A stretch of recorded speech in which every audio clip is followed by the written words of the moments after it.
Welcome to the October edition of the Missouri School Boards Association's Board Report. The start of the new school year has seen a large number of safety threats to schools. The threats have disrupted learning, distressed students, families, and teachers, and have ongoing costs. K-12 Safety and Center for Education Safety Director Bob Klossmeyer says that the increase in threats has emphasized the importance of having a solid emergency operations plan.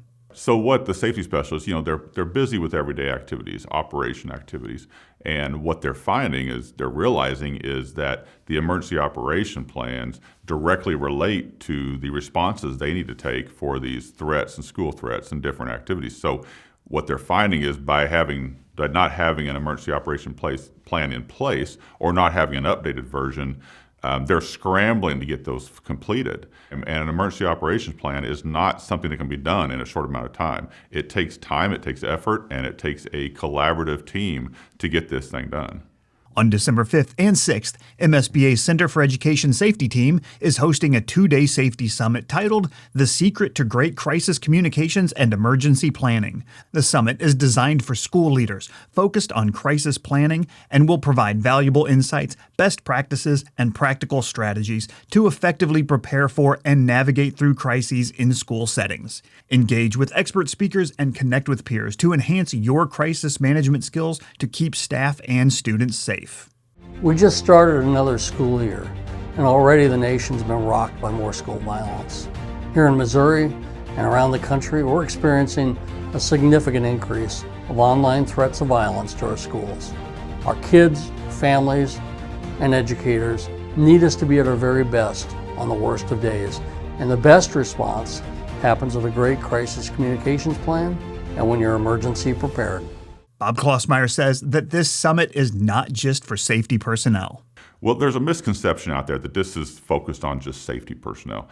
Your safety coordinators, your safety specialists, but it really isn't. I mean, it is for everybody from all levels, especially those administrators and those board members, because, when the event happens, when there's an emergency and the event happens, the media is going to be involved. You're going to have media coming from all over. They're coming out of the woodwork. And they're not going to the safety coordinators. They're going to the leadership. They're going to the superintendents, to the administrators. They're going to the board. And they want to know, what do you know about your emergency operation plan? What do you know about what happened? Visit the MSBA website for information on registering for the Safety Summit and more information on the emergency operations planning tools and trainings available to your district. Filing for the next school board election is only a couple of months away. There are many things that districts can do between now and the start of filing to prepare. MSBA's Associate Executive Director of Leadership Development, Catherine Whitaker, says that this is a great time to start communicating with the community about the upcoming election process.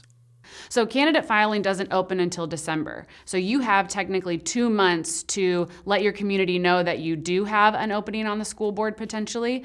You have time to let them know what it looks like to be a school board member, what does it mean to file, how do you file, and just to give them information about your school district in general. We've created a presentation that superintendents, board presidents can use to inform the community about their school district as a whole, and then also about what it means to be a school board member. Whitaker also says that MSBA has numerous resources to help potential school board candidates from filing to election.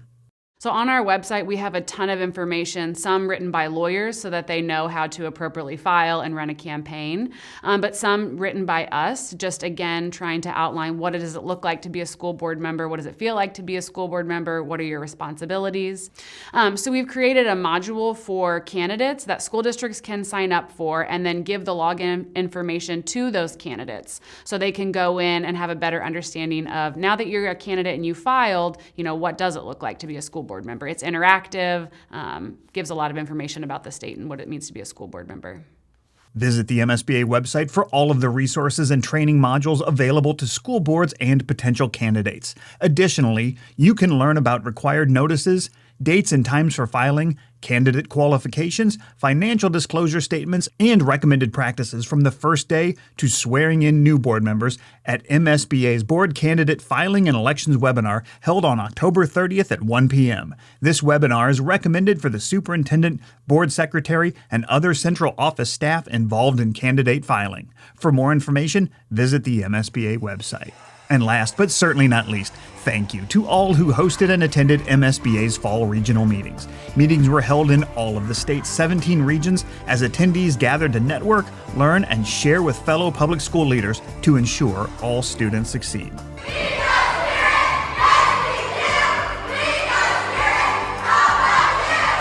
That's it for this month. Thanks for allowing us to have some time at your board meeting, and we'll see you in November for the next MSBA Board Report.